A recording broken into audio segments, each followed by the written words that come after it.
అభిప్రాయాలు సేకరించిన తర్వాత లోకల్ మేనిఫెస్టోను రూపకల్పన చేసినట్లు పరిశ్రమల శాఖ మంత్రి గాజువాక వైసీపీ అభ్యర్థి గుడివాడ అమర్నాథ్ అన్నారు. గాజువాక పార్టీ కార్యాలయంలో మీడియా సమక్షంలో ఆయన లోకల్ మేనిఫెస్టోను వివరించారు.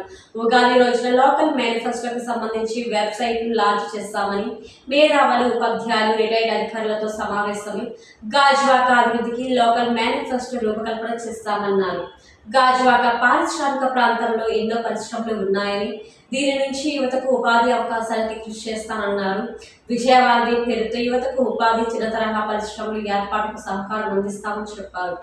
గాజువాకలో స్కిల్ డెవలప్మెంట్ సెంటర్స్ ఏర్పాటు చేసి యువతలో నైపుణ్యతను పెంపొందిస్తామని తెలిపారు.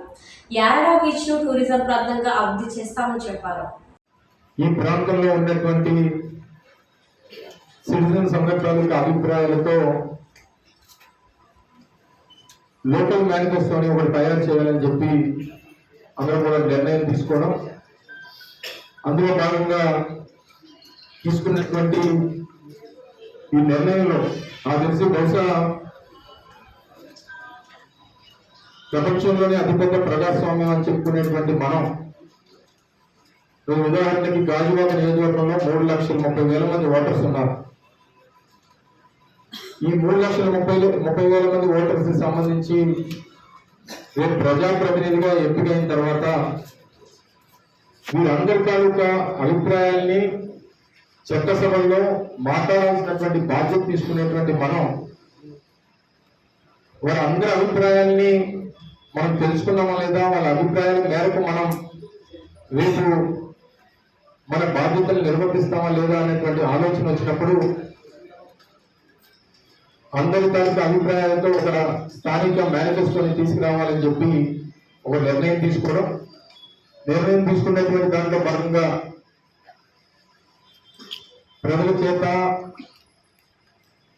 ప్రజల వలన ఏదైతే మన ప్రజాస్వామ్యం, మన రాజ్యాంగం చెప్తా ఉందో of the people, by the people, for the people అనేటువంటి మన ప్రజాస్వామ్యం గొప్పతనాన్ని చాటి చెప్తూ ముందుగా ఉగాది రోజున వెబ్సైట్ లాంచ్ చేశాం.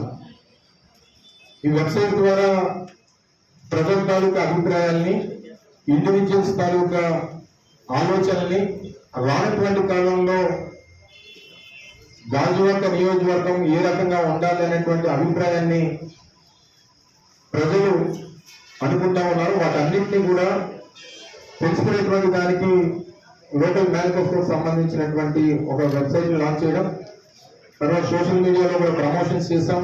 ఎందుకంటే అందరికీ తెలియాలి, అందరూ కూడా ఇందులో పార్టిసిపేట్ చేయాలి, వారి తాలూకా ఉద్దేశాలు కూడా మన దృష్టికి రావాలి.